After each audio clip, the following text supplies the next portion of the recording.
these threats, of these disqualifications, of these allegations, of these prison sentences. I don't care. I'm not scared of them. नमस्कार, SPN 9 news देख रहे हैं आप। आपके साथ मैं हूं मानसी जायसवाल और इस वक्त की बड़ी खबर से शुरुआत करें इस वीडियो की। राहुल गांधी को सुप्रीम कोर्ट से बड़ी राहत मिली है। जी हां, इस वक्त की बड़ी खबर आपको बता रहे हैं। राहुल गांधी को 2 साल की जेल की सजा सुनाई थी सूरत कोर्ट ने। अब इस फैसले पर सुप्रीम कोर्ट ने रोक लगा दी है। जी हाँ, अब राहुल गांधी की सदस्यता बहाल हो जाएगी। लोकसभा अध्यक्ष ओम बिरला इस पूरे मामले पर बड़ी कार्रवाई करते हुए नजर आएंगे। सुप्रीम कोर्ट का फैसला आ चुका है और अब कहीं ना कहीं लोकसभा में यहां पर वापसी होगी राहुल गांधी की और 2024 का चुनाव भी वो लड़ पाएंगे। जी हां, यहां पर राहुल गांधी की बड़ी जीत होती हुई नजर आ रही है। 2 साल की जेल की सजा पर रोक लगा दी गई है सुप्रीम कोर्ट की तरफ से। तो लगातार इस पूरे मुद्दे पर सियासत गरमाती हुई नजर आ रही थी, लेकिन अब सुप्रीम कोर्ट से यहां पर राहुल गांधी को बड़ी राहत मिलती हुई नजर आ रही है।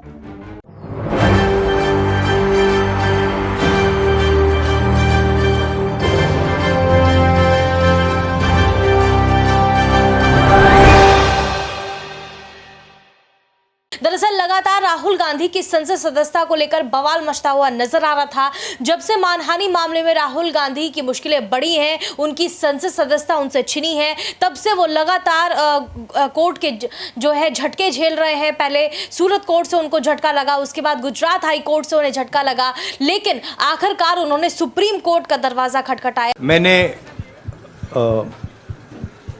आप सब से काफी बार बोला है कि हिंदुस्तान में लोकतंत्र पर आक्रमण हो रहा है और इसका हमको हर रोज नए नए उदाहरण मिल रहे हैं। सवाल मैंने एक ही पूछा था,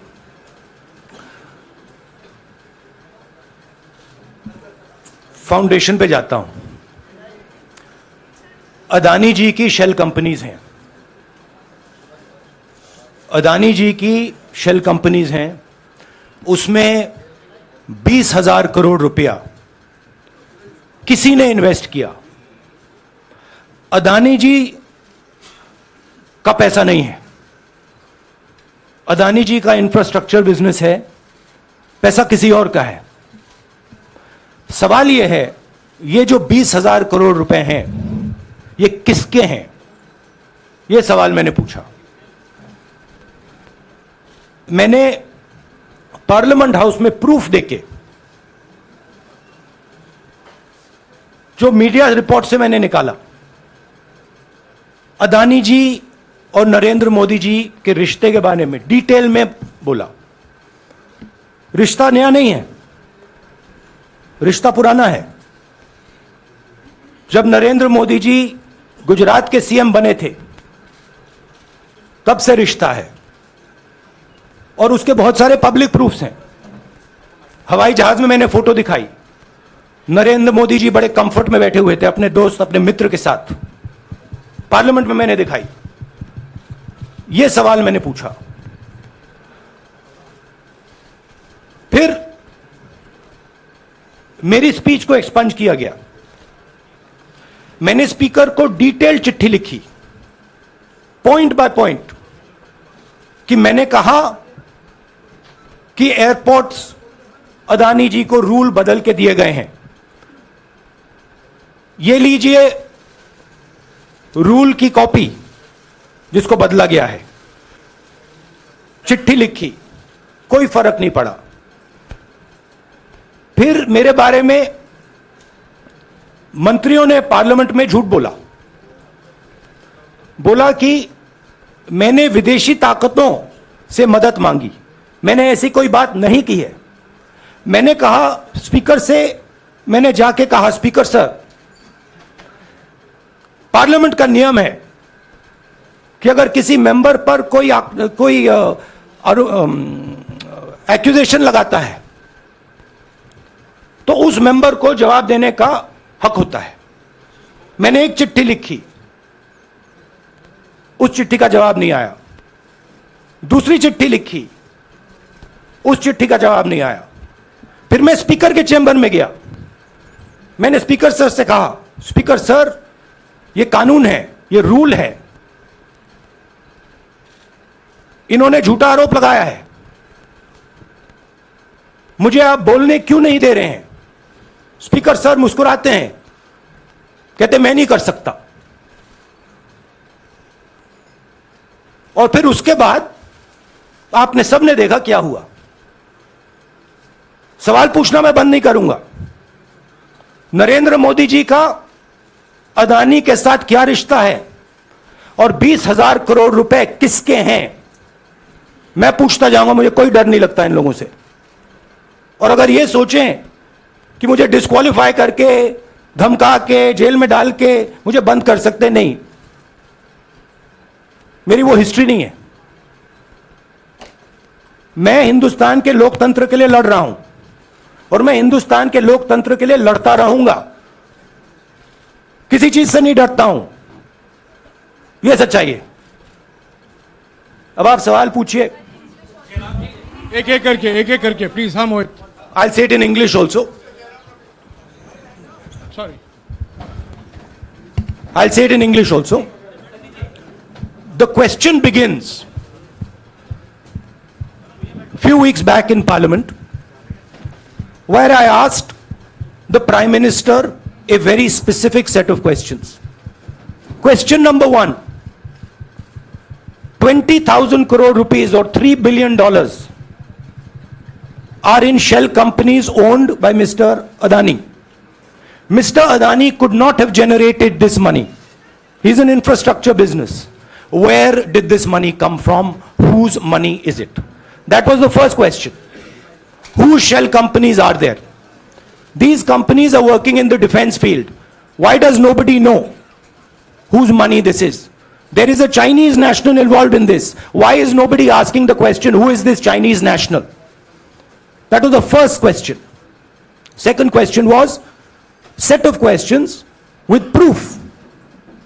What is the Prime Minister's relationship with Mr. Adani?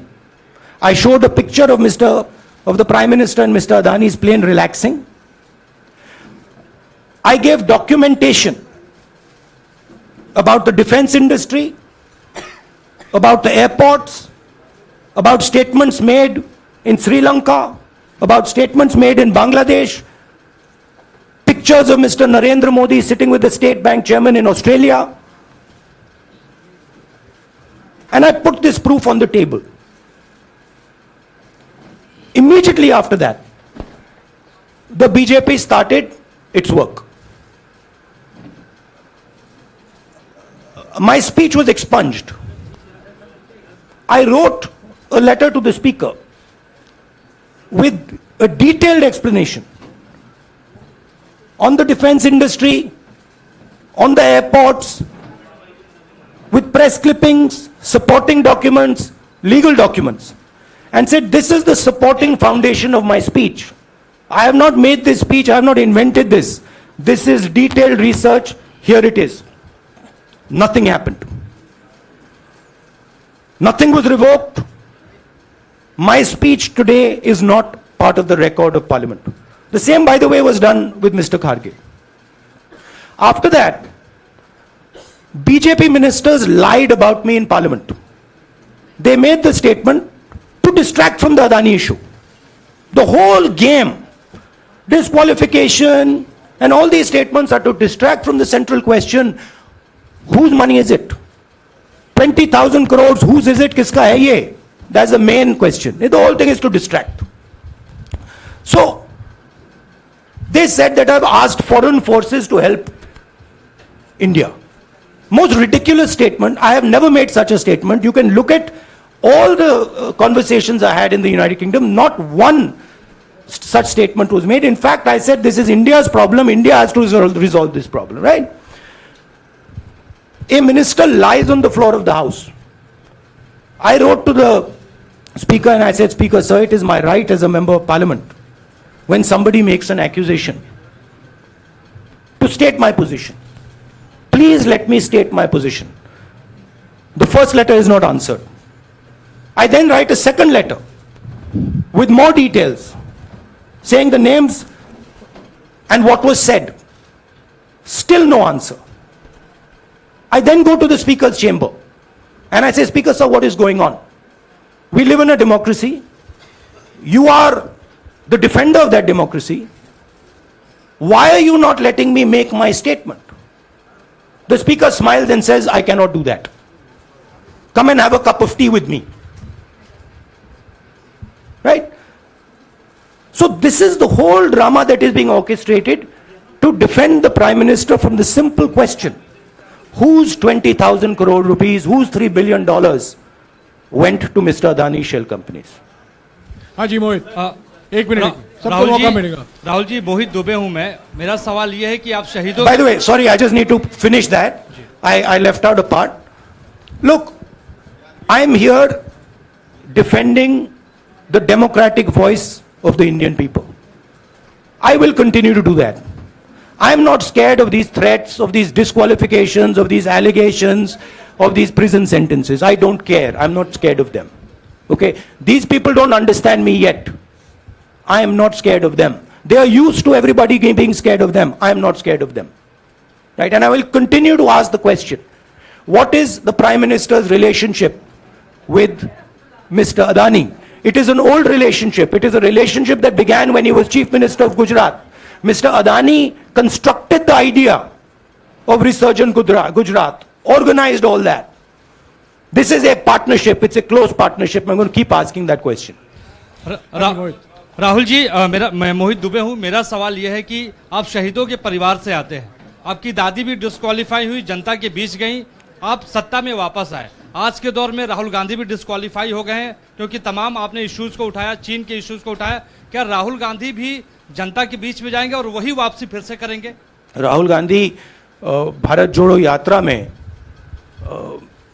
4.5 महीने जनता के बीच में रहेंगे और वो मेरा काम है, वो मैं करता जाऊंगा। हाँ जी अनवर, आज के हिंदुस्तान में जो पहले राजनीतिक पार्टियों को सपोर्ट मिलती थी, मीडिया से मिलती थी, बाकी इंस्टीट्यूशन से मिलती थी, वो नहीं मिलती है। तो ऑपोजिशन की पार्टीज को एक ही रास्ता है, जनता के बीच में जाने का। हाँ जी अनवर। सर, भारतीय जनता पार्टी ने आप पर ओबीसी समुदाय के अपमान का आरोप लगाया है। इस पर आप क्या जवाब देना चाहेंगे भारतीय जनता पार्टी को? मैं पिछले भारत जोड़ो यात्रा में, आप मेरी कोई भी स्पीच देख लीजिए, मैं वहां कह रहा हूं सब समाज एक हैं, सबको एक साथ चलना चाहिए, भाईचारा होना चाहिए, नफरत नहीं होनी चाहिए, हिंसा नहीं होनी चाहिए। तो मेरी पोजीशन बिल्कुल क्लियर है। ये ओबीसी का मामला नहीं है, ये नरेंद्र मोदी जी और अदानी जी के रिश्ते का मामला है। 20,000 करोड़ रुपए जो अदानी जी को पता नहीं कहां से मिले, उसके बारे में मैं सवाल पूछ रहा हूं और उसका जवाब चाहिए। बीजेपी ध्यान को भड़काने की कोशिश करती है, कभी ओबीसी की बात करेगी, कभी विदेश की बात करेगी, कभी कुछ और बात करेगी, कभी डिस्क्वालिफिकेशन की बात करेगी, मगर सवाल यही है 20,000 करोड़ रुपए, $3 बिलियन किसका था? बहरहाल, आप इस मुद्दे पर क्या सोचते हैं हमें कमेंट करके जरूर बताएं। देश और दुनिया की तमाम बड़ी खबरों के लिए देखते रहिए SPN 9।